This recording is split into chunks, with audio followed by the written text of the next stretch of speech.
Okay, आज हम कर रहे हैं हमारा chapter number 2 recruitment and selection की शुरुआत। ये आपका लेक्चर नंबर 7 है ह्यूमन रिसोर्स मैनेजमेंट के अंदर। रिक्रूटमेंट एंड सिलेक्शन, रिक्रूटमेंट का मतलब होता है भर्ती और सिलेक्शन का मतलब होता है चयन। सो हमारा चैप्टर नंबर 2 स्टार्ट हो रहा है भर्ती और चयन के बारे में। आज सबसे पहले हम करेंगे भर्ती के बारे में, तो रिक्रूटमेंट के बारे में हम स्टार्ट कर रहे हैं। रिक्रूटमेंट क्या होती है? रिक्रूटमेंट आपका जो पर्सनल मैनेजमेंट है उसका एक बहुत ही इंपॉर्टेंट फंक्शन होता है। ये आपका स्टार्ट होता है मैन पावर प्लानिंग से लेकर और आपका एंड होता है प्लेसमेंट और इंडक्शन तक। अब मैन पावर प्लानिंग क्या होती है ये मैं आपको बताऊंगी। मैन पावर प्लानिंग का मतलब होता है जब आपकी जो ऑर्गेनाइजेशन है उसके अंदर आपको कितने लोगों की, कितने कर्मचारियों की ज़रूरत पड़ेगी, ये चीज़ आप जब प्लान करते हो इसको हम कहते हैं मैन पावर प्लानिंग। तो आप ये पता लगाते हो कि आपकी जितनी प्रोडक्शन कैपेसिटी है या जितना काम है आपका आने वाले साल, जो अब साल अब शुरू हो रहा है उसके दौरान कितना काम आपका होगा, उस काम के मुकाबले में आपके पास ऑलरेडी कितने एम्प्लॉयज़ हैं और उन एम्प्लॉयज़ में से कितने एम्प्लॉयज़ ऐसे हैं जो आपको छोड़ के जा सकते हैं।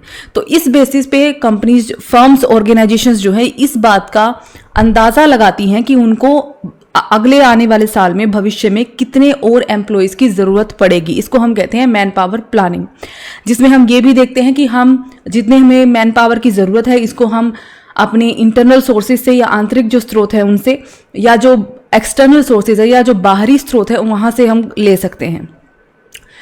रिक्रूटमेंट प्रोसेस जो है वो इंडक्शन और प्लेसमेंट के साथ ख़त्म हो जाती है।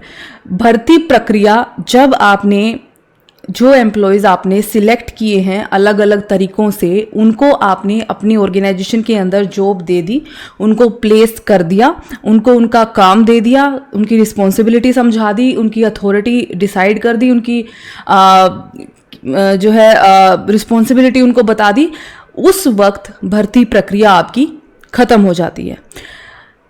भर्ती प्रक्रिया में या रिक्रूटमेंट के अंदर जो है इसमें हम प्रोस्पेक्टिव एम्प्लॉयज़ की सर्च करते हैं। प्रोस्पेक्टिव एम्प्लॉयज़ मतलब कौन से ऐसे व्यक्ति हैं जो आपके एम्प्लॉयज़ बन सकते हैं।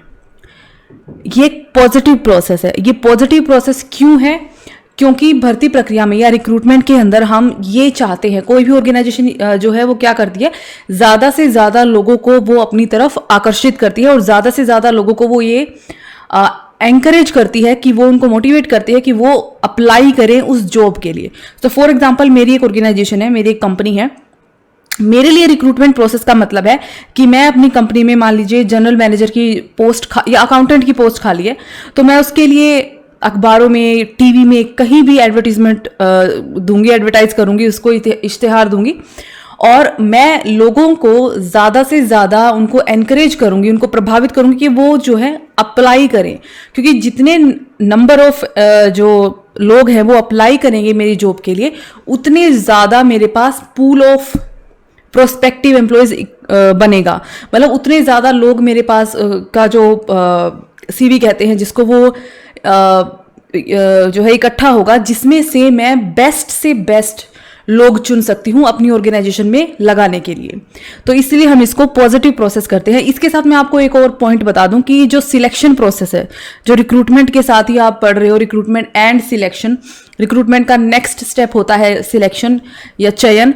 इसको हम एक नेगेटिव प्रोसेस बोलते हैं, क्योंकि रिक्रूटमेंट में जहां आप ज़्यादा से ज़्यादा लोगों को अपने यहाँ पे अप्लाई करने के लिए, उस जॉब के लिए एनकरेज करते हो, सिलेक्शन में आप जितने भी लोगों ने अप्लाई किया है उसमें से आप छाट के सबको हटाते जाते हो और सिर्फ कुछ लोगों को, चंद लोगों को, एक हो सकता है, 2 हो सकते हैं, 5 हो सकते हैं, इस बात पे डिपेंड करता है कि आपने के पास कितनी वैकेंसीज हैं, तो सिर्फ उतने लोगों को रखते हो, बाकी को आप छाड़ देते हो, हटा देते हो, मना कर देते हो। तो इसीलिए हम जो है रिक्रूटमेंट को पॉजिटिव प्रोसेस कहते हैं और जो सिलेक्शन है वो आपकी नेगेटिव प्रोसेस में जाती है।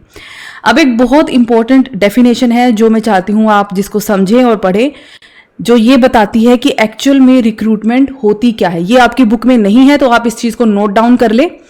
Recruitment locate the sources where from the required human resources can be made available and to attract them towards the organization. मतलब भर्ती जो होती है रिक्रूटमेंट, वो उन सोर्सेज का, उन स्रोतों का पता लगाती है जहां से आप जितने भी आपको ह्यूमन रिसोर्सेज की रिक्वायरमेंट है, जितने भी आपको मानव संसाधन की आवश्यकता है, उनको उपलब्ध कराया जा सकता है और उन्हें अट्रैक्ट करना, उन्हें आकर्षित करना अपनी ऑर्गेनाइजेशन की तरफ, इसको हम बोलते हैं रिक्रूटमेंट प्रोसेस।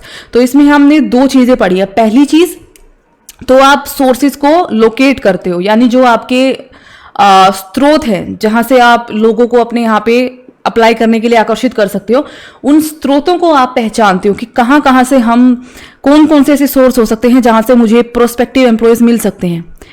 दूसरी चीज होती है कि उन लोगों को आप अपनी ऑर्गेनाइजेशन की तरफ अट्रैक्ट करते हो, आकर्षित करते हो, ताकि वो आपकी ऑर्गेनाइजेशन में उस पर्टिकुलर जॉब के लिए अप्लाई कर सके। इसको हम कहते हैं रिक्रूटमेंट या भर्ती प्रक्रिया। तो कहीं पे भी, जैसे हम कई दिन भर्तियां निकली हैं, तो कोई भी ऑर्गेनाइजेशन है, चाहे वो गवर्नमेंट ऑर्गेनाइजेशन है या प्राइवेट कंपनी है, कोई बैंक है, जब वो न्यूज़पेपर के अंदर एडवर्टीजमेंट देते हैं और आप को बताते हैं कि ये जॉब है, यहाँ पे आप अप्लाई कीजिए अगर आपके अंदर ये एजुकेशनल क्वालिफिकेशन है, या जहाँ पे फिजिकल रिक्वायरमेंट चाहिए होती है उसके हिसाब से, तो इसको हम कहते हैं रिक्रूटमेंट। क्योंकि वो आपको जो भी उस क्राइटेरिया में फिट होते हैं, जो एजुकेशनल क्वालिफिकेशन मांगी गई है, जो भी फिजिकल रिक्वायरमेंट है, स्किल कोई मांगी गई है खास, तो जो भी उस कैटेगरी में फिट होते हैं वो सारे लोग वहां पे जाके अप्लाई करते हैं। इसको हम कहते हैं रिक्रूटमेंट। अब रिक्रूटमेंट का हमने एक बार मीनिंग समझ लिया, तो अब हम समझेंगे कि इसका नेचर क्या होता है, इसकी कैरेक्टरिस्टिक क्या होती है। तो सबसे पहला जो इसका नेचर होता है, इसकी प्रकृति होती है, वो ये होती है कि जो रिक्रूटमेंट है वो एक प्रोसेस होती है। हम हमेशा बोलते हैं भर्ती प्रक्रिया या रिक्रूटमेंट प्रोसेस। ये कोई एक एक्टिविटी नहीं है, ये एक पूरी प्रोसेस होती है जिसमें बहुत सारे स्टेप्स होते हैं। ये बहुत सारी एक्टिविटीज को मिलाकर एक सीरीज ऑफ एक्टिविटीज होती है जिसको मिलाकर ये बनती है। अब वो एक्टिविटीज बहुत सारी हो सकती हैं, जैसे आप प्लानिंग करते हो, आप ये डिसाइड करते हो कि आपकी जॉब की प्रोफाइल क्या है, आप जॉब एनालिसिस करते हो, आप ये डिसाइड करते हो कि इस जॉब को करने के लिए कौन कौन सी क्वालिफिकेशंस की जरूरत है, आप ये डिसाइड करते हो कि इस जॉब में जो व्यक्ति है, जो भी आएगा, उसको क्या क्या काम करना पड़ेगा, फिर आप कहाँ उसकी एडवर्टीजमेंट करोगे, वहां पे फिर उसको एडवर्टाइज करना, एप्लीकेशंस को कलेक्ट करना। तो बहुत सारे स्टेप्स होते हैं रिक्रूटमेंट प्रोसेस के अंदर। दूसरे इसका जो नेचर है वो ये है कि ये एक लिंकिंग एक्टिविटी है। लिंकिंग एक्टिविटी का मतलब होता है कि ये जो एम्प्लॉयर है और जो लोग हैं जो जॉब की तलाश में हैं, उनको आपस में जोड़ने का काम करती है। कैसे जोड़ने का काम करती है कि जो एम्प्लॉयर है वो ऐड देगा, जो वो बताएगा किसी भी तरीके से कि वहां पे जॉब की रिक्वायरमेंट है, और जो जॉब करना चाहते हैं, जो अनएम्प्लॉयड है, जो भी जॉब की तलाश कर रहे हैं, वो उसको पढ़ेंगे और वहां पे अप्लाई करेंगे। तो एम्प्लॉयर और जॉब सीकर दोनों को ये आपस में जोड़ने का काम करता है, इसलिए हम इसको लिंकिंग एक्टिविटी कहते हैं। आप चाहे तो इस चीज को नोट कर सकते हैं, ये एक लिंकिंग एक्टिविटी होती है। तो ये प्रोसेस भी है और एक ये लिंकिंग एक्टिविटी भी है। थर्ड जो इसकी नेचर है वो मैं आपको पहले बता सकती हूँ कि एक पॉजिटिव प्रोसेस है। पॉजिटिव प्रोसेस इसलिए क्योंकि हम ज्यादा से ज्यादा लोगों को अपने यहाँ पे अप्लाई करने के लिए उनको एनकरेज करते हैं।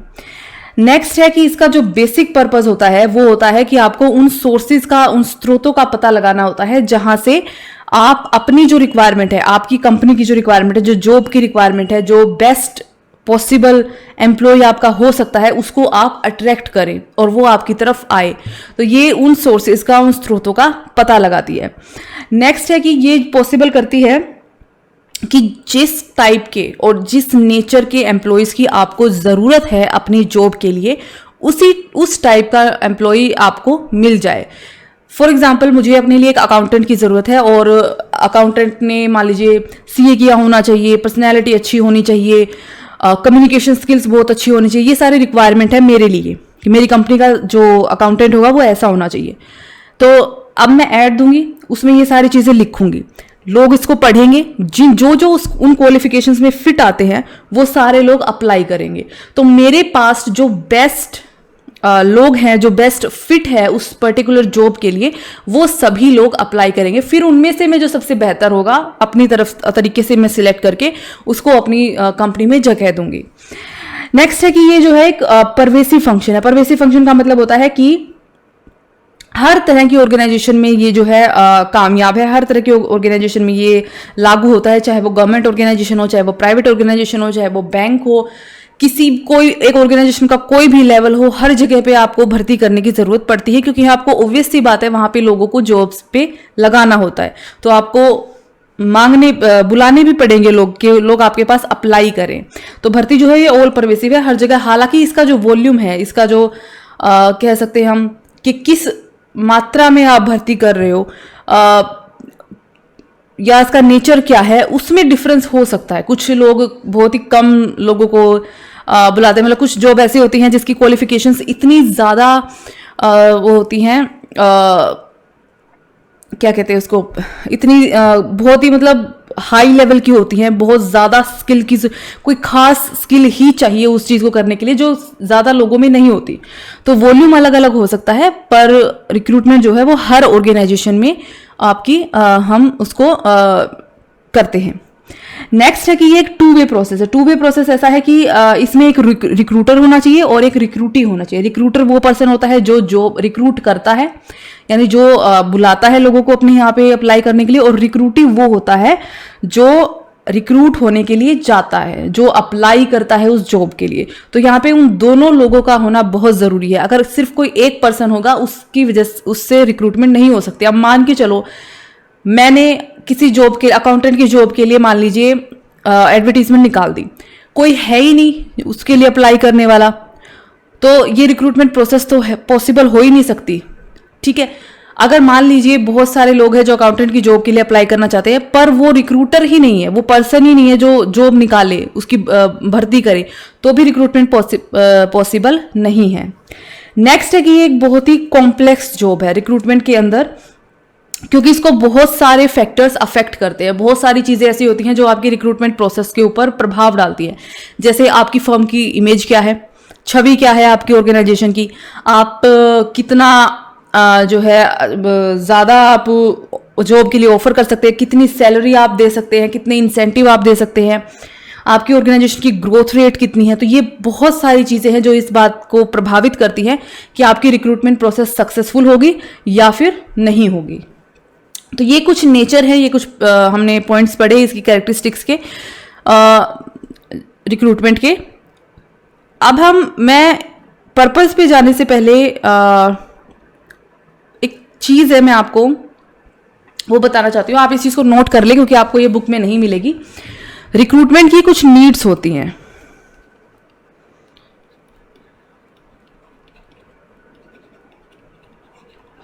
तीन तरह की नीड्स होती हैं रिक्रूटमेंट की, मतलब रिक्रूटमेंट की जो ज़रूरत है वो तीन केसेस में अराइज हो सकती है, तीन केसेस में वो ज़रूरत पैदा हो सकती है।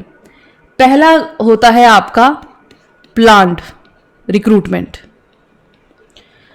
प्लान रिक्रूटमेंट आपकी किसी भी ऑर्गेनाइजेशन में उस केस में होती है जब ऑर्गेनाइजेशन में कोई चेंज हो रहा हो, या फिर आपकी जो रिटायरमेंट पॉलिसी है उसके कारण। मतलब ये प्लान्ड होती है कि मान लीजिए मेरी ऑर्गेनाइजेशन है और इसमें ये प्लान्ड है, मतलब हमारी पॉलिसी है कि 50 साल के बाद हम पर्सन को रिटायर कर देते हैं। तो ये प्लान्ड रिक्रूटमेंट है, क्योंकि जैसे ही कोई एम्प्लॉय 50 साल का होगा उसकी जो पोस्ट खाली हो जाएगी, फिर उसकी पोस्ट पे किसी और को आना पड़ेगा और फिर उसकी वहां पे उस पोस्ट की रिक्रूटमेंट होगी, चाहे वो अंदर के सोर्सेज से हो चाहे वो बाहर के सोर्सेज से हो। तो ये इसको हम बोलते हैं प्लान्ड रिक्रूटमेंट। दूसरी जो होती है वो होती है आपकी अनएक्सपेक्टेड। प्लान जो होती है वो एक्सपेक्टेड होती है, हमें पता होता है कि वो रिटायर कब हो रहा है, हमें पता होता है कि मान लीजिए कोई व्यक्ति है जो छोड़ के जाने वाला है 1 महीने बाद, वो भी प्लान्ड है, हमें पता है वो 1 महीने बाद चला जाएगा। तो ये एक्सपेक्टेड है, आप एक्सपेक्ट करते हो इस चीज को। अनएक्सपेक्टेड होती है जब आपको पता ही नहीं होता कि कब कोई एम्प्लॉय आपको छोड़ के चला जाए। For example resignation. बहुत सारे एम्प्लॉयज ऐसे होते हैं जिनको अच्छी अपॉर्चुनिटी मिल जाती है, अच्छी सैलरी पे कहीं और जॉब मिल जाती है, तो वो रिजाइन करके चले जाते हैं। डेथ हो जाए किसी एम्प्लॉय की अचानक से, कोई एक्सीडेंट हो जाए जिस वजह से कोई एम्प्लॉय जो है वो काम करने के लायक ना रहे, या उसको हॉस्पिटल में रहना पड़े, कोई ऐसी बीमारी हो जाए कि वो काम नहीं कर सकता है अब, तो वो अनएक्सपेक्टेड होता है, क्योंकि आप ये चीज़ का अनुमान लगा ही नहीं सकते कि ये सारी चीज़ें कब हो जाएं। ये होती है आपकी अनएक्सपेक्टेड नीड, मतलब इस केस में आपको भर्ती करने की जो ज़रूरत है वो पैदा हो सकती है। तीसरी जो आपकी नीड होती है, रिक्रूटमेंट नीड होती है, जिस कंडीशन में पैदा होती है रिक्रूटमेंट नीड, वो होती है आपकी एंटीसिपेटेड।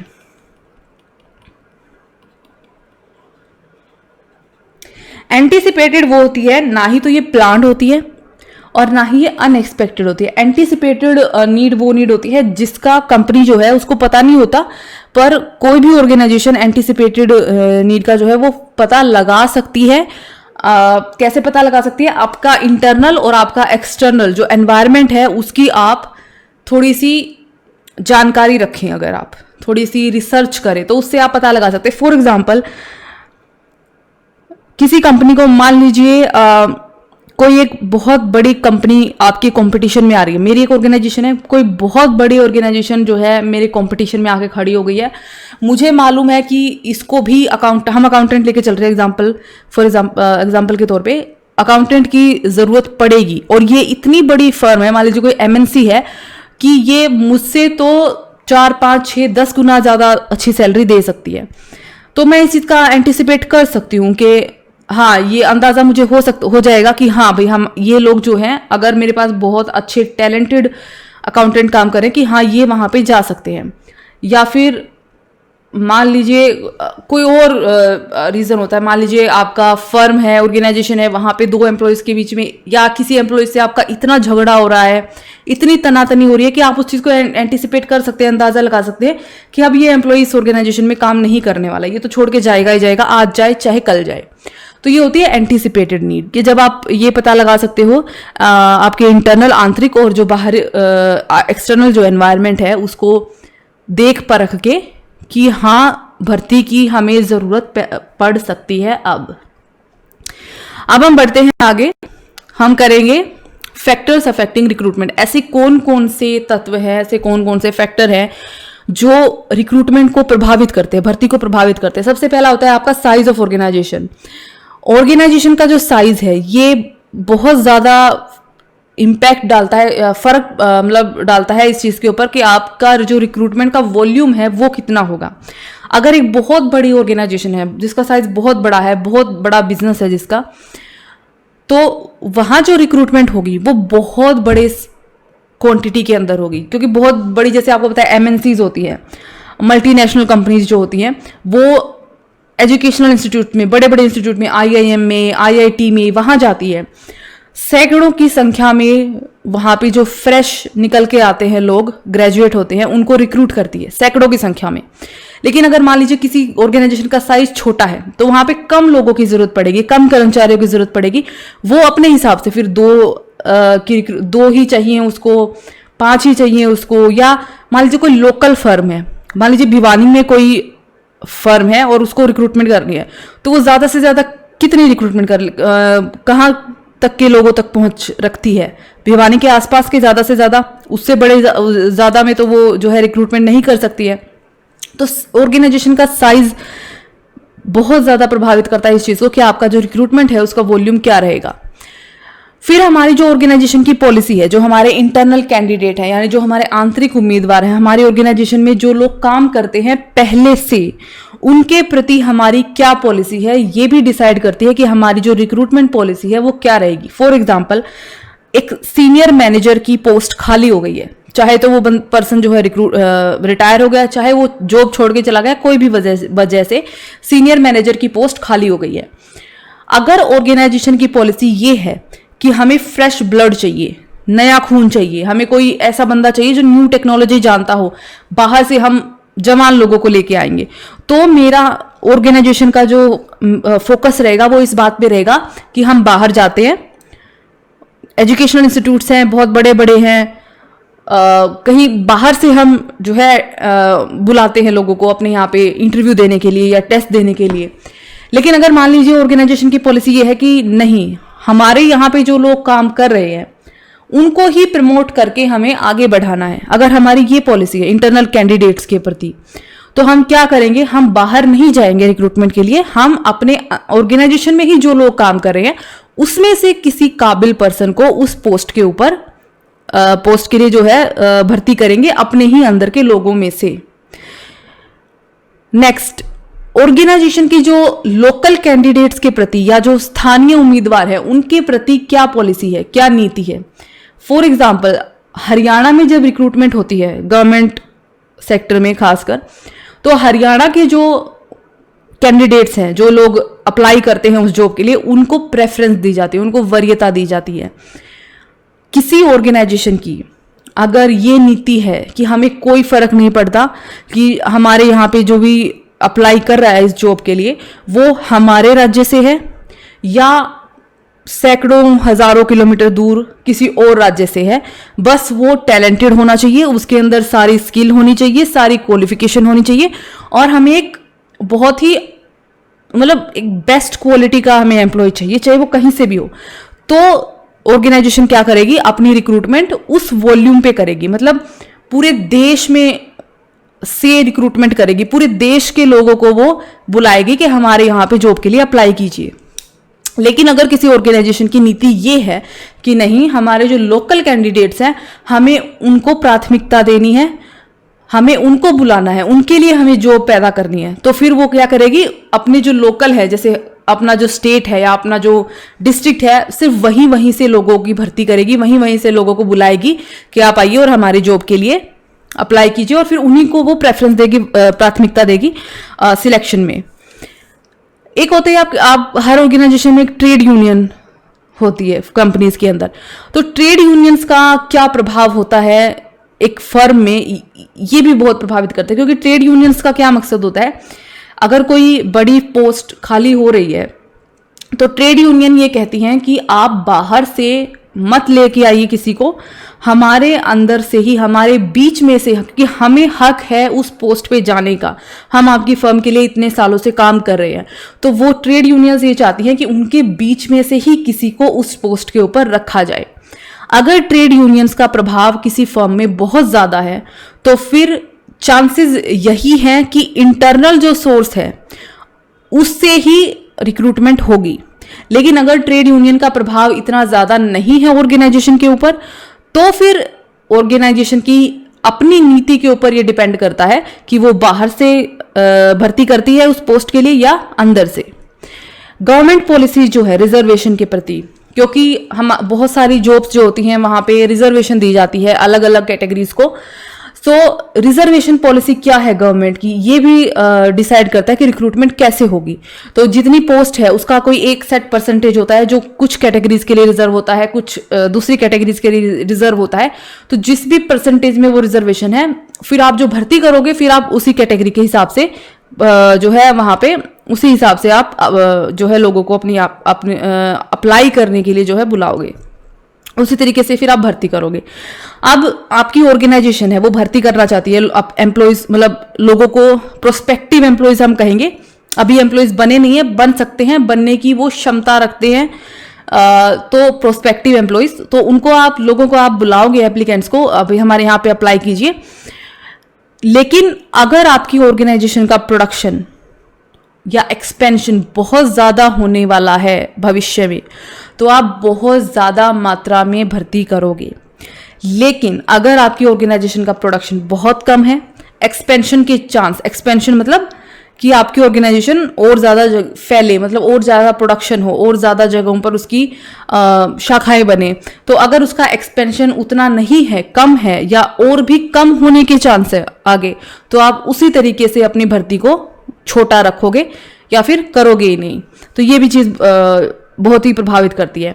ऐसे ही आपकी विकास दर क्या है ऑर्गेनाइजेशन की, अगर आपकी विकास दर या आपकी ग्रोथ ऑफ ऑर्गेनाइजेशन बहुत ज्यादा है, आप बहुत अच्छा प्रॉफिट कमा रहे हो, आगे और चांसेस हैं, तो उसी हिसाब से आपका काम बढ़ेगा, काम बढ़ेगा तो आपको बहुत से लोगों की जरूरत पड़ेगी, तो आप बहुत मात्रा में भर्तियां करोगे। लेकिन अगर आपकी ग्रोथ बहुत कम है, स्लो है, या नहीं है, या नेगेटिव में है, तो फिर आप उस तरीके से पॉलिसी बनाओगे।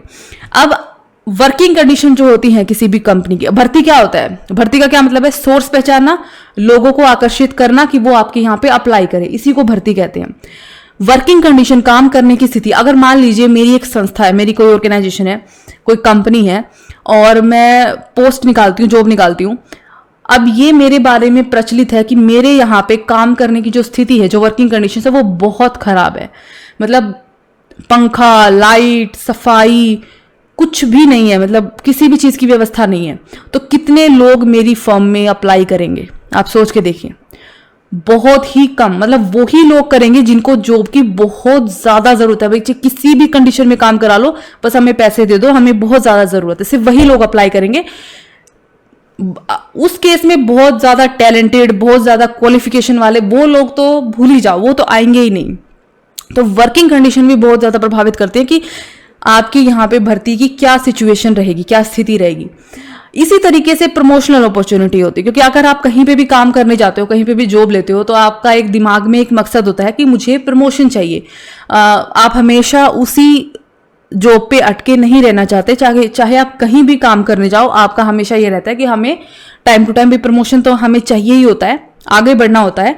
तो अगर किसी संस्था में प्रमोशन की चांसेस बहुत अच्छे हैं, आपको पता है कि ये संस्था प्रमोशन करती है अपने लोगों में से और आगे बढ़ाती है लोगों को, तो आप वहाँ बहुत ज़्यादा संख्या में लोग जो है अप्लाई करेंगे। लेकिन दूसरी तरफ अगर कोई ऐसी ऑर्गेनाइजेशन है जहाँ प्रमोशन के चांसेस इतने नहीं हैं, अगर कोई ऊंची पोस्ट खाली भी होती है, तो उस पर भी संस्था जो है बाहर से नई रिक्रूटमेंट, बाहर एक्सटर्नल जो सोर्सेज हैं, बाह्य स्रोत है, वहां से किसी को लेके आती है, फिर वहां पोस्ट पे बिठा देती है, तो उस संस्था में इतनी ज़्यादा एप्लीकेशंस नहीं आएंगी। इसी तरीके से सैलरी और अदर बेनिफिट्स भी प्रभाव डालते हैं कि कितनी सैलरी संस्था देती है। अगर बहुत कम सैलरी देती है तो ना ही तो उतने टैलेंटेड, ना ही उतने क्वालिफाइड और ना ही उतनी संख्या में लोग वहां पे अप्लाई करेंगे। बट अगर कहीं पे सैलरी बहुत अच्छी है, अब आप एक एग्जांपल ले लो सिविल सर्विस का। सिविल सर्विस पे आपको पता है आईएएस बनते हैं, आईएफएस बनते हैं, आईपीएस बनते हैं, तो उनको सैलरी तो, सरकारी जॉब है, सैलरी भी मिलेगी अच्छी, पावर भी मिलेगी, साथ ही घर, गाड़ी वगैरह वगैरह और दूसरे बेनिफिट भी मिलेंगे। तो वहां पे लाखों की संख्या में लोग अप्लाई करते हैं। दूसरी तरफ अगर कोई छोटी सी संस्था है जहां 2000, 3000, 4000 की जॉब निकल रही है और कोई बेनिफिट नहीं मिल रहा है, बहुत कम बेनिफिट मिल रहा है, तो वहां पे ना ही तो इतने टैलेंटेड लोग जाएंगे जितने सिविल सर्विसेज के लिए अप्लाई करते हैं, और बहुत ही थोड़ी मात्रा में वहां पे लोग अप्लाई करेंगे। अब ऑर्गेनाइजेशन की पर्सनल जो कार्मिक नीतियां होती हैं, अपनी पर्सनल, ये पर्सनल नहीं है, पर्सनल है, NNEL, मतलब वहां पे जो काम करने वाले लोग हैं उनके प्रति उनकी क्या पॉलिसी है। कई जगह पे क्या होता है, जैसे अगर मान लीजिए किसी कर्मचारी की मौत हो जाती है तो उसके रिश्तेदार को जॉब दे दी जाती है, तो अगर ये पॉलिसी फर्म अपनाती है तो वहां पे भर्ती भी वो उसी हिसाब से करेगी, तो बाहर से किसी को नहीं बुलाएगी जॉब के लिए, तो ये चीज भी होती है। फिर संस्था की इमेज कैसी है, अगर बहुत अच्छी इमेज है, जैसे मान लो बहुत बड़ी कंपनी है, IBM है, एप्पल है, या बहुत बड़ा बैंक है, ICICI है, तो इस तरीके की, या फिर गवर्नमेंट सर्विसेज है जिसकी छवि बहुत अच्छी होती है, तो अगर किसी ऑर्गेनाइजेशन की छवि बहुत अच्छी है तो वहां पे बहुत से लोग अप्लाई करते हैं जॉब के लिए, लाखों की संख्या में। लेकिन अगर, और सिर्फ संख्या ही नहीं, जो क्वालिटी होती है ना उनकी, वो भी बहुत अच्छी होती है, मतलब highly educated, highly talented, highly skilled लोग वहां पे अप्लाई करते हैं। लेकिन अगर किसी ऑर्गेनाइजेशन की छवि जो है, इमेज इतनी अच्छी नहीं है, तो वहां पे जो भी लोग अप्लाई करते हैं वो इतना ही तो इतने टैलेंटेड होते हैं, ना इतने क्वालिफाइड होते हैं, और उनकी संख्या भी बहुत ही कम होती है। वहां पे ज्यादातर तो ऐसे ही जाएंगे जिनको नौकरी की जरूरत है, कैसे भी मिल जाए, कहीं भी मिल जाए। अब एक ऑर्गेनाइजेशन की, क्योंकि रिक्रूटमेंट में क्या होता है कि आपको सोर्स पहचानना है और उनको, जो उम्मीदवार है उनको स्टिमुलेट करना, उनको उत्तेजित करना है, उनको प्रभावित करना है कि वो आपके यहाँ पे अप्लाई करे। अब कोई ऑर्गेनाइजेशन ऐसी है जो बहुत अच्छी है, लोगों के अंदर ये मोटिवेशन डालने में कि हमारे यहाँ अप्लाई करो, तो उसके यहाँ पे बहुत से कैंडिडेट आ जाएंगे। कोई ऐसी ऑर्गेनाइजेशन है जिसके अंदर ये एबिलिटी इतनी नहीं है कि वो जो भावी उम्मीदवार हैं, जिसको हम प्रोस्पेक्टिव कैंडिडेट बोलते हैं, उनको वो अपने तरफ प्रभावित कर सके, अट्रैक्ट कर सके, तो वहां पे सीधी सी बात है फिर बहुत ही कम लोग आएंगे। अब जो प्रेजेंट एम्प्लॉयज़ हैं उनकी क्या रिकमेंडेशंस रहती है। बहुत से संगठन ऐसे होते हैं जहाँ पे वहाँ के जो काम करने वाले लोग होते हैं उनकी बहुत चलती है, क्योंकि काफ़ी सालों से वो वहाँ पे काम कर रहे हैं, वर्तमान कर्मचारी हैं, तो जहाँ पे उनकी बहुत चलती है तो वो क्या सजेस्ट करते हैं भाई, वो ये कहते हैं कि नहीं बाहर मत जाइए, इंटरनल सोर्स जो है हमारी ही कंपनी है, बहुत अच्छा टैलेंट यहाँ पे काम कर रहा है, उन्हीं में से किसी को सिलेक्ट कर लीजिए। या वो ये कहते हैं कि नहीं आप बाहर से फ्रेश ब्लड लेके आइए, नई टेक्नोलॉजी जानने वाले लोगों को लेके आइए, तो फिर उस तरीके से भर्ती की प्रक्रिया को अंजाम दिया जाता है। तो ये कुछ फैक्टर्स थे जो प्रभावित करते हैं किसी भी फर्म की भर्ती प्रक्रिया को या रिक्रूटमेंट की प्रोसेस को। आगे बढ़ते हैं अब हम करते हैं कि जो रिक्रूटमेंट की जा रही है किसी भी ऑर्गेनाइजेशन के द्वारा, हर ऑर्गेनाइजेशन करती है, कोई ऐसी ऑर्गेनाइजेशन नहीं है जो रिक्रूटमेंट ना करे, सबको करनी ही पड़ती है भर्ती। तो इसका मकसद क्या है? सबसे पहला मकसद तो ये होता है कि ये हमारी जो प्रेजेंट और फ्यूचर मैन पावर रिक्वायरमेंट है, जनशक्ति आवश्यकता, मतलब कितने एम्प्लॉयज की मैन पावर की आपको जरूरत पड़ेगी इस वक्त और भविष्य में, इस चीज को निकालने का, डिटरमाइन करने का, निर्धारित करने का काम करती है। क्योंकि मैंने आपको बताया था रिक्रूटमेंट प्रोसेस जब स्टार्ट होती है तो हम मैन पावर प्लानिंग से स्टार्ट करते हैं। हम पहले प्लान करते हैं कि हमें कितने लोगों की जरूरत पड़ने वाली है, कितने पहले से ही हमारे यहाँ पे काम कर रहे हैं, उनमें से कुछ छोड़ के जा सकते हैं क्या, हमारा प्रोडक्शन और बढ़ रहा है या हमारी ग्रोथ बढ़ रही है या कम हो रही है, तो उस हिसाब से हम निकालते हैं कितने लोगों की हमें जरूरत पड़ने वाली है। दूसरा जो इसका पर्पस है वो ये है कि हम ज्यादा से ज्यादा कैंडिडेट्स को अपने यहाँ पे जॉब के लिए अप्लाई करने के लिए उनको इंस्पायर करें, उनको प्रेरित करें कि वो ज्यादा से ज्यादा नंबर पे जिस जॉब की मैंने एडवर्टीजमेंट दी है उसके लिए ज्यादा से ज्यादा लोग जो है वो अप्लाई करें। तीसरा होता है कि आप जो अलग अलग सोर्सेज होते हैं रिक्रूटमेंट के, जैसे इंटरनल सोर्स हो गया तो वहाँ पे प्रमोशन हो जाता है, डिमोशन हो जाता है, ये सोर्स है क्योंकि आप किसी को प्रमोट करके किसी पोस्ट पे ला सकते हो, किसी को डिमोट करके उस पोस्ट पे ला सकते हो। ऐसे ही एक्सटर्नल सोर्सेज होते हैं, जैसे आप किसी कॉलेज में जा सकते हो, किसी एजुकेशनल इंस्टीट्यूशन में जा सकते हो, आप जो एम्प्लॉयमेंट एक्सचेंज है वहाँ जा सकते हो, आप ओपन एडवर्टीजमेंट दे सकते हो, आप फैक्ट्री के बाहर जो छोटी जॉब होती है उनके लिए लगा सकते हो कि हमें मजदूरों की जरूरत है। तो आप बहुत से तरीके अपना सकते हो। इन सभी तरीकों का प्रभावी तरीके से एफिशिएंटली यूटिलाइज करना इनको बहुत जरूरी होता है, और ये हम रिक्रूटमेंट के थ्रू सीखते हैं और करते हैं। क्योंकि आपको पता होना चाहिए किस लेवल की जॉब के लिए आप लोगों को जो है बुला रहे हो, कहां से वो आपको मिल सकते हैं। ठीक है, अगर आपको मान लीजिए आपके पास आईटी जॉब है तो उसके लिए आप ऐसे ही कहीं पे भी जो है लोकल न्यूज़पेपर में या मतलब अपनी कंपनी के बाहर पर्चा चिपका के नहीं बुला सकते लोगों को। आपको जाना पड़ेगा एजुकेशनल इंस्टीट्यूशंस में, आईटी जो जैसे आईआईटी वगैरह है वहाँ पे, या बड़े बड़े अखबारों में उसके लिए जो है ऐड देनी पड़ेगी आपको। नेक्स्ट होता है कि आपको जो ऑर्गेनाइजेशन की रिक्रूटमेंट प्रोसेस है उसको स्ट्रॉन्ग बनाना होता है और उसके अंदर जितनी भी कमियां हैं उसको रिमूव करना होता है। तो रिक्रूटमेंट प्रोसेस में हम ये चीज़ भी सीखते हैं कि कैसे जो हमारी प्रोसेस है, जो हमारी क्या कहते हैं इसको, प्रक्रिया है जो रिक्रूटमेंट की, इसकी हम कैसे कमियों को दूर करें और इसको मजबूत बनाएं। फिर हमारी जो कॉस्ट ऑफ फ्रेश रिक्रूटमेंट है, फ्रेश रिक्रूटमेंट का मतलब है जो हम बिल्कुल एकदम नई भर्ती करते हैं बाहर से। जैसे मान लीजिए मेरे जो मैंने जैसे बताया था एग्जांपल कि मुझे एक अकाउंटेंट चाहिए, तो जो सीए नए सीए बन के आ रहे हैं क्योंकि उनको नए रूल्स का पता होगा, नई टेक्नोलॉजी का पता होगा। जो नई फ्रेश रिक्रूटमेंट हो रही है मेरे यहाँ पे, ना ही मैंने प्रमोशन करके किसी को उस जॉब पे रखा है, ना डिमोशन करके, ना ट्रांसफर करके, नई भर्ती करी है बिल्कुल, तो उसकी जो कॉस्ट है, उसकी जो लागत है वो कम से कम आए, ये चीज़ हम इसमें जो है वो ध्यान रखते हैं।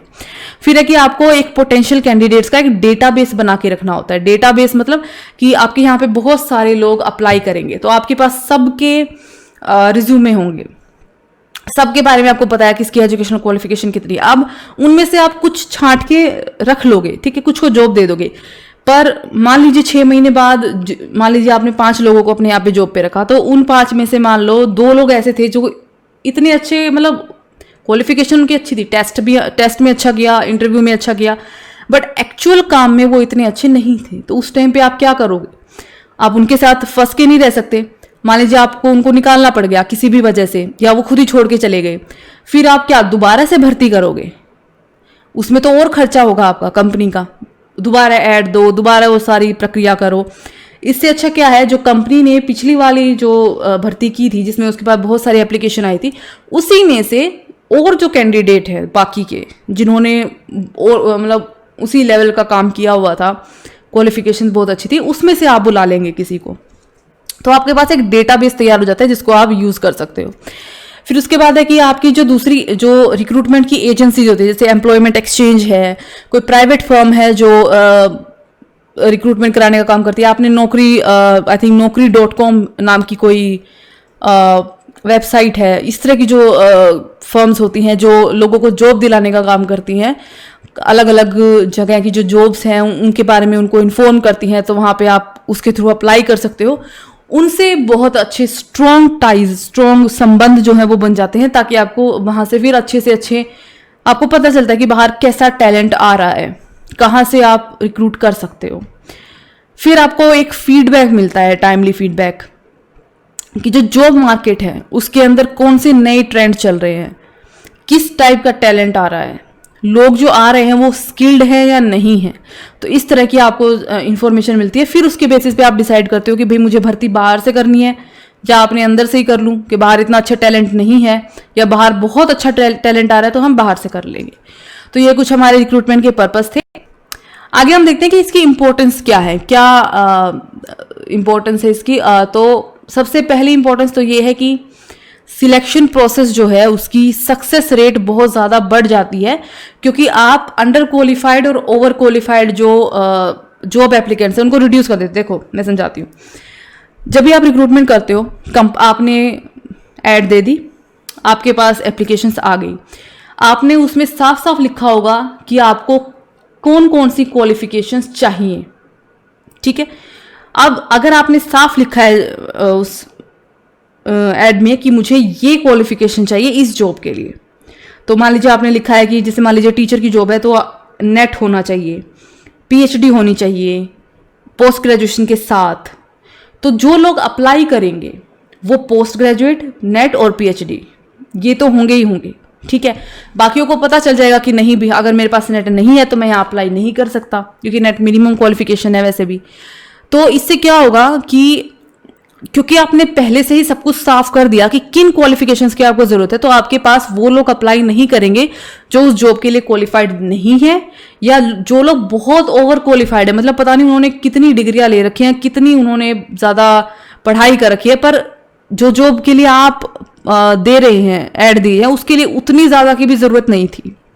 तो वो लोग भी पहले उनको पता चल जाएगा कि नहीं हमारी क्वालिफिकेशन से ज़्यादा, तो फिर वो कम लोग कुछ करते हैं पर कम ही लोग अप्लाई करेंगे। फिर सेकंड है कि इसके अंदर जो आपकी long run retention of employees है वो बढ़ जाती है, क्योंकि आप जो सबसे ज़्यादा सूटेबल एम्प्लॉयज हैं उन्हीं को आप अपने यहाँ पे जगह देते हो, जो सबसे ज़्यादा उपयुक्त एम्प्लॉय है, क्योंकि बहुत सारे लोग आपके यहाँ अप्लाई करते हैं, तो उनमें से आप फिर जब चयन करने जाओगे तो उन्हीं का चयन करोगे जो सबसे ज़्यादा सूटेबल है, तो उसमें ये बहुत मदद करता है। अच्छा, आपकी जो लीगल, सोसाइटल या मोरल ऑब्लिगेशंस होती हैं उसके प्रति आप जो है उसका अनुपालन करते हो। जैसे मान लीजिए डाइवर्सिटी ऑफ वर्कफोर्स, मान लीजिए एक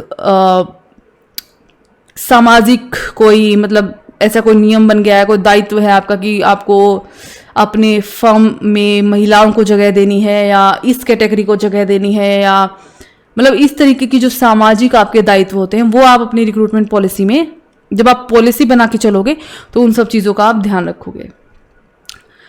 नेक्स्ट है आपका कि जो संभावित नौकरी के जो आवेदक हैं उनकी पहचान और तैयारी शुरू करना जो है, जैसे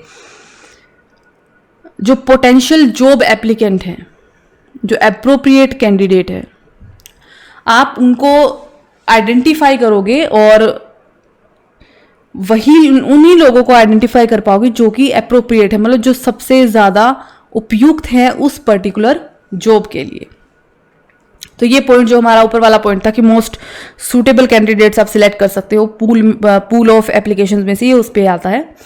फिर आपके पास जो टैलेंट है उसके साथ आपको डायरेक्ट कांटेक्ट मिलता है, क्योंकि मान लीजिए कोई बड़ी कंपनी है, वो जॉब के लिए जो भी रिक्रूटमेंट प्रोसेस करती है, एप्लीकेशन आती है उसके पास, तो जो बहुत ही टैलेंटेड लोग हैं, जो बहुत ही मतलब आगे जाके बहुत कुछ अचीव कर सकते हैं, वो वहाँ पे अप्लाई करते हैं, तो उनके साथ आप एक डायरेक्ट कांटेक्ट में आते हो। फिर है कि builds is the strong brand of your organisation by showcasing the organisation in the best place to work. मतलब जब आप एडवर्टाइजमेंट करते हो तो आप क्या करोगे, अपनी ऑर्गेनाइजेशन की तारीफ करोगे कि ये सबसे अच्छी जगह है काम करने के लिए, यहाँ इतनी सैलरी मिलती है वगैरह वगैरह वगैरह। तो इससे आपकी जो ऑर्गेनाइजेशन है वो उसका ब्रांड जो होता है वो बहुत ही शानदार बन के आता है, तो लोगों को बहुत अट्रैक्ट, क्योंकि रिक्रूटमेंट में आप यही करते हो अपने यहाँ, जब आप किसी को अट्रैक्ट करोगे अपने यहाँ पे अप्लाई करने के लिए तो उसको अपनी खूबियाँ बताओगे। फिर जिससे क्या है, छवि जो है ऑर्गेनाइजेशन की बहुत अच्छी जाती है। अब जो कंपटीशन होता है उससे ऊपर रखने में भी, क्योंकि जिसकी रिक्रूटमेंट पॉलिसी जितनी अच्छी होगी उसकी छवि उतनी ही अच्छी बनेगी और कंपटीशन से वो उतना ही ऊपर रहेगा और उतने ही ज़्यादा अच्छे टैलेंट को वो अपने यहाँ पे अट्रैक्ट कर पाएगा। और जो आपकी इफेक्टिवनेस है ऑर्गेनाइजेशन की वो भी आपकी इसमें बहुत ज़्यादा बढ़ जाती है अगर आप एक रिक्रूटमेंट पॉलिसी के साथ होकर चलते हो और रिक्रूटमेंट पॉलिसी को अप्लाई करते हो। रिक्रूटमेंट पॉलिसी अपने आप में क्या है ये हम आगे पढ़ेंगे कि रिक्रूटमेंट पॉलिसी क्या है। तो अभी हमने देखा इसकी इंपॉर्टेंस क्या है। अब हम एक लास्ट टॉपिक करेंगे आज के लेक्चर में, वो है रिक्रूटमेंट पॉलिसी को कौन कौन से ऐसे फैक्टर हैं, कौन से ऐसी सिचुएशंस हैं जो प्रभावित करती है। और ये वो प्रभावित करने वाले तत्व नहीं है, ये आपके एनवायरनमेंट से रिलेटेड है। तो सबसे पहला है जैसे इकोनॉमिक एनवायरनमेंट है, तो इकोनॉमिक एनवायरनमेंट भी रिक्रूटमेंट को प्रभावित करता है। ये बाह्य तत्व आप इनको बोल सकते हो। जैसे demand and supply of skills क्या है। अब demand and supply of skills का मतलब होता है, डिमांड ऑफ स्किल्स का मतलब होता है कि किसी ऑर्गेनाइजेशन में कौन सी स्किल्स की डिमांड की जा रही है। जैसे मैं अकाउंटेंट की अगर मान लीजिए मेरे पास पोस्ट है तो मैं उसके लिए कौन सी स्किल्स की डिमांड कर रही हूँ, मांग किसकी कर रही हूँ, मैं सीए की मांग कर रही हूँ। सीए होनी चाहिए आपके पास, चार्टर्ड अकाउंटेंसी का कोर्स किया हुआ होना ही चाहिए। आपकी कम्युनिकेशन स्किल बहुत अच्छी होनी चाहिए, इंग्लिश तो आपकी जबरदस्त होनी चाहिए। तो ये डिमांड है कि मैं जो जॉब देने वाली हूँ, रिक्रूटर हूँ, वो किस कौशल की मांग कर रही हूँ। और सामने से सप्लाई कि क्या कौशल, क्या स्किल्स मुझे मार्केट में अवेलेबल है। जो नए नए लोग जो पढ़ के निकल के आ रहे हैं उनमें कितना कौशल है, क्या उनमें अकाउंटेंसी की बहुत अच्छी नॉलेज है, क्या उनमें प्रैक्टिकल जो नॉलेज है वो है या सिर्फ थ्योरेटिकल है, क्या उनकी कम्युनिकेशन स्किल्स बहुत अच्छी हैं, क्या उनकी इंग्लिश अच्छी है या नहीं है, या क्या उनकी इंटरपर्सनल स्किल्स अच्छी हैं, लोगों से बातचीत करने का जो लहजा एक आना चाहिए, क्या उनको आता है या नहीं आता। तो जो मांग और पूर्ति है इसका जो संयोग होता है वो बहुत ज़्यादा प्रभावित करता है पूर्ति को। तो कई बार क्या होता है कि डिमांड बहुत ज़्यादा होती है कि हमें तो ये चाहिए, हमें ये चाहिए, पर सप्लाई इतनी अच्छी नहीं होती। क्योंकि आपने भी पढ़ा होगा कि कोई रिपोर्ट आई थी जिसमें कहा गया था कि जो भारत के जो ग्रेजुएट्स हैं वो इस लायक नहीं है कि उनको जॉब दी जा सके, क्योंकि उनके पास जो प्रैक्टिकल स्किल्स जो होती हैं वो इतनी ज़्यादा नहीं होती है। मतलब आप पढ़ते हैं, आप पेपर दे देते हैं, आप क्लास पास कर लेते हैं, पर अगर आपको काम करने के लिए कह दिया जाए तो आप नहीं कर पाएंगे वो प्रैक्टिकल काम। तो ये उसी तरीके से, अब जैसे मैं आपको एचआरएम पढ़ा रही हूँ, अगर आपका ये सिर्फ यही है कि आप इसको पढ़ेंगे, क्वेश्चंस आंसर याद कर लेंगे, पेपर में लिख देंगे, अगले दिन भूल जाएंगे, और आपको मान लीजिए मैं किसी फर्म में एचआर मैनेजर बना दिया जाए तो आप क्या काम कर पाएंगे। लेकिन अगर आप इसी चीज़ को समझेंगे कि ये एचआरएम है क्या और इसमें कैसे काम होता है, अगर इसको समझने की कोशिश करेंगे और समझ के चलेंगे, फिर तो आपको चाहे कल ही कहीं पे एचआर मैनेजर बना दी जाए, आप बड़े ही आराम से, या एचआर डिपार्टमेंट में कोई भी जॉब दे दी जाए, बड़े आराम से आप उसको बड़ी आसानी से सीख के कर लेंगे। तो ये वही बात है। अब कई बार ऐसा होता है कि सप्लाई बहुत ज़्यादा होती है, बहुत टैलेंटेड लोग हैं, पर डिमांड नहीं होती है। क्योंकि जैसे आपने ये देखा होगा ना कि कई बार कई पीएचडीज हैं जो सब्जी बेच रहे हैं। क्यों बेच रहे हैं? क्योंकि उनकी डिमांड नहीं है, कहीं जॉब ही नहीं है, तो वो जाएंगे कहाँ। तो दोनों ही स्थितियां होती है जो रिक्रूटमेंट को प्रभावित करती है। फिर सडन बूम इन सेक्टर, क्षेत्रों में अचानक उछाल आ जाता है। कोई इंडस्ट्री ऐसी होती है जो अचानक बूम में चली जाती है। आईटी इंडस्ट्री में अगर बूम आ जाएगा तो बहुत सी आईटी से रिलेटेड जॉब्स पैदा हो जाएंगी। एग्रीकल्चर इंडस्ट्री में अगर बूम आ जाएगा तो एग्रीकल्चर से रिलेटेड जॉब पैदा हो जाएंगी। तो जहां पे भी बूम आएगा वहां पे ढेर सारी जॉब पैदा होंगी और फिर भर्ती प्रक्रिया होगी। ग्रोथ अपॉर्चुनिटीज जैसे हमने पहले डिस्कस किया था। सोशल, सामाजिक वातावरण कैसा है आपका, ये चीज़ भी बहुत ज़्यादा प्रभावित करती है। फर्म की छवि कैसी, बहुत सारे पॉइंट ऐसे जो हम ऑलरेडी कर चुके हैं। लेवल ऑफ एजुकेशन कैसा है, लेवल ऑफ एजुकेशन भाई आपके यहाँ पे जो लोग हैं वो कितने पढ़े लिखे हैं। ना सिर्फ ये, बल्कि क्वालिटी क्या है उस एजुकेशन की। सिर्फ कितनी क्लास पास कर दी हैं ये ही नहीं, बल्कि क्या आप एक्चुअल में एजुकेटेड हैं, क्या आपको वो काम आता है जो आपने सीखा है या फिर सिर्फ आपने क्लास पास की, तो ये भी बहुत ज़्यादा डिपेंड करता है। क्योंकि जितना ज़्यादा शिक्षा का स्तर हाई होगा उतनी ही ज़्यादा हाई एंड जॉब्स की डिमांड होगी। मतलब अगर मान लीजिए बहुत सारे पीएचडीज हैं इस वक्त अपने देश में, तो पीएचडीज जो जॉब की डिमांड करेंगे, मांग करेंगे, वो बड़ी बड़ी जॉब्स होंगी, उनकी मांग बड़ी ही होगी, क्योंकि वो छोटी जॉब्स नहीं कर सकते क्योंकि उनकी क्वालिफिकेशंस ज़्यादा हैं। तो जितनी ज़्यादा क्वालिफिकेशंस के लोग आपके होंगे देश में, तो वो उतनी ही बड़ी जॉब्स की डिमांड करेंगे। अब फर्क इससे पड़ेगा कि क्या इतनी सारी जॉब्स, इस लेवल की जॉब्स अवेलेबल है या नहीं है। फिर सोसाइटी का एटीट्यूड क्या है किस जॉब के प्रति, ये बहुत ज़्यादा डिपेंड करता है। तो इसमें वो रिजर्वेशंस एंड वो सारी चीज़ें आ जाती है। टेक्नोलॉजिकल एनवायरनमेंट क्या है, जो ग्रेजुएट्स हैं उसको तकनीक की कितनी जानकारी है, काम कर सकते भी हैं या नहीं, ये सारी चीज़ें। नई नई तकनीकें आती हैं, तो जब नई तकनीकें आती हैं तो जो कंपनीज हैं वो चाहती हैं कि हमारे यहाँ भी जो लोग काम करें वो ऐसे हों जिनको न्यू टेक्नोलॉजीज़ की नॉलेज हो, जो वो उसको जानते हों, उसको कर सकें। तो उसका भी रिक्रूटमेंट पे फर्क पड़ता है।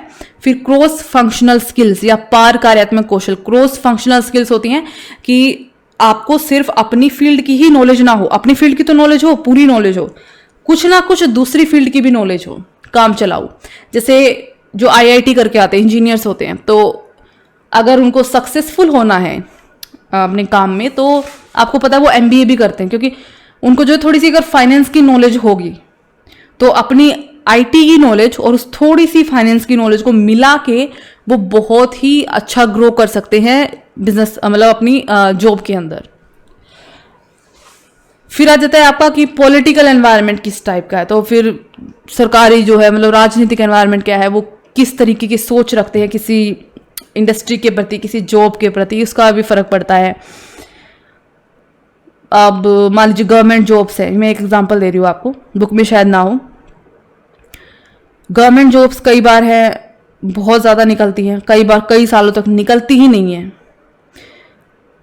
भर्ती होती ही नहीं है वहाँ पे। तो इन चीज़ों का भी बहुत फ़र्क पड़ता है। स्वदेशी डिमांड है कि जैसे वो लोकल की डिमांड होती है कि नहीं, हमें जो है बाहर की कंपनीज में काम नहीं करना है, हमें अपने ही देश की कंपनी में काम करना है। तो उस केस में क्या होता है कि अपनी देश की कंपनी में काम करना है तो वहाँ पे जॉब्स कम भी होंगी, इतनी जॉब्स नहीं होती है वहाँ पे, तो उसका फ़र्क पड़ता है। अब यूनियन जो होती है उसकी ताकत, कंपनी में अगर यूनियंस की बहुत ज़्यादा ताकत है, जैसे मैंने आपको बताया था, वो फिर ये सोचती हैं कि हमारे अंदर से ही आप आगे रिक्रूट करें, बाहर ना जाए। लीगल एनवायरनमेंट कैसा है, लॉज बहुत सारे होते हैं, जैसे लेबर लॉज होते हैं, आपका जो फैक्ट्री एक्ट होता है, छोटे बच्चों को इस में नहीं लगाना, महिलाओं को अंधेरे के बाद काम नहीं करवाना, वगैरह वगैरह बहुत से कानून होते हैं। तो उसका भी भर्ती प्रक्रिया पे फर्क पड़ता है कि आपको इन कानूनों को ध्यान में रखना पड़ता है जब भी आप किसी जॉब के लिए जो है वो निकालते हैं। एम्प्लॉयमेंट एक्सचेंज से भी आप जो है रिक्रूट करवाते हैं। तो ऑर्गेनाइजेशन जो बहुत से लेबर लॉज होते हैं, इनके ऊपर वही चीज़ों के लॉ से रिलेटेड, स्पेशल ग्रुप्स के लिए रिजर्वेशन होती है। तो इन सब चीज़ों का बहुत प्रभाव पड़ता है आपकी रिक्रूटमेंट पॉलिसीज के ऊपर ही। तो ये तो हो गई आपकी कि कौन कौन सी ऐसी सिचुएशंस हैं जिनका रिक्रूटमेंट पे प्रभाव पड़ता है। तो आज के लेक्चर में हम इतना ही करेंगे और आई होप मैं आपको ये समझाने में सफल रही हूँ कि रिक्रूटमेंट का मतलब क्या होता है, इसकी नेचर और इसकी कुछ इम्पोर्टेंस। इसके बाद हम नेक्स्ट लेक्चर में मिलते हैं, इससे थोड़ा सा आगे करेंगे। रिक्रूटमेंट पॉलिसी क्या होती है, रिक्रूटमेंट की प्रोसेस क्या होती है और कौन कौन से सोर्सेज होते हैं जहाँ से हम रिक्रूटमेंट कर सकते हैं। नेक्स्ट लेक्चर में हम इसके बारे में जानेंगे। So thank you so much.